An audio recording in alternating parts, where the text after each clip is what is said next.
নমস্কার বন্ধুরা, আজকে নিয়ে এসেছি গরমে সকলের প্রিয় দারুণ টেস্টি দই বড়ার রেসিপি। গরমে দই বড়া খেতে ভালো লাগে না এমন মানুষ খুব কমই পাওয়া যাবে, তাই আজকে খুব সহজভাবে দই বড়া তৈরি করে দেখাবো, সঙ্গে থাকবে। তাহলে চলুন চটপট শুরু করি। সবার প্রথমে 200 গ্রাম মাসকলাই ডাল আমি ভালো করে ধুয়ে সারা রাত জলে ভিজিয়ে রেখেছিলাম, হাফ চামচ মেথি দিয়ে। এবার একটা মিক্সির জার নিয়ে জল ঝরিয়ে ডাল দিয়ে একটা মিহি পেস্ট তৈরি করে নেব। তারপর লবণ দিয়ে হাত দিয়ে এক দিশায় ফেটিয়ে নেব 15 মিনিট, হাফ চামচ খাবার সোডা দিয়ে। তারপর গরম তেলে বড়ার আকারে ভেজে নেব হালকা লাল করে। বড়াগুলো গরম অবস্থায় কুসুম গরম জলে ভিজিয়ে রাখবো 10 মিনিট। এবার একটা একটা বড়া তুলে দু হাত দিয়ে হালকা করে চেপে চেপে জল ঝরিয়ে নেব।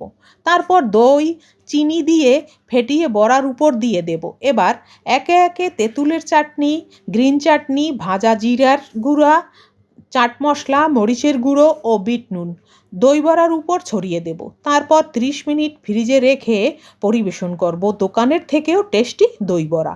এবার পরিবারের সকলের সাথে উপভোগ করুন। ধন্যবাদ সবাইকে এতক্ষণ ধরে আমার ভিডিওটি দেখার জন্য। আর রেসিপি ভালো লাগলে অবশ্যই একটা লাইক, কমেন্ট, শেয়ার করবেন।